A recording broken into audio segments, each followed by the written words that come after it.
Ya, kembali di Net Bali, hasil penyusuran di dalam lubang yang diduga menjadi jalur pelarian 4 napi lapas Kerobokan, ternyata jalur tersebut memang tembus keluar lapas. Namun tidak ditemukan adanya napi yang tersangkut seperti dugaan sebelumnya.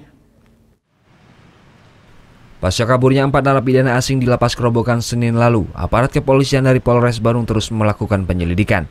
Selain mencari sejumlah barang-barang dan saksi yang bisa dijadikan petunjuk, petugas juga menyusuri galian lubang yang diduga menjadi jalur keempat napi tersebut kabur.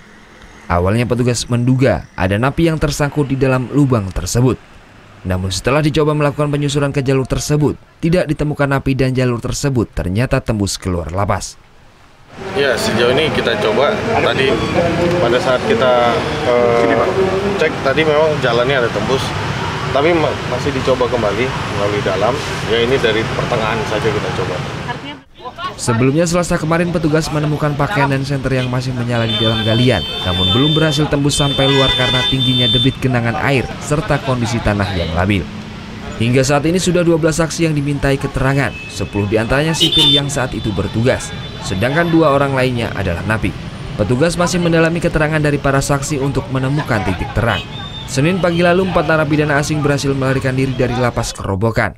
Keempat napi tersebut yakni Shaun Edward Davidson warga negara Australia, Dimitar Nikolov warga negara Bulgaria, Syed Mohammed warga negara India, dan Tae Kok King warga negara Johor, Malaysia. Salah satu upaya yang dilakukan selain melakukan pencokelan di pintu keluar Bali, pihak kepolisian juga menyebarkan foto DPO para napi. Lubang keluar yang berada di luar lapas kini juga sudah ditutup sementara. Surya Sanjaya melaporkan untuk NET.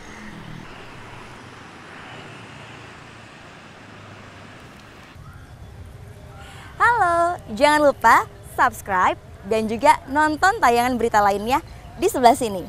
Subscribe, nonton lagi.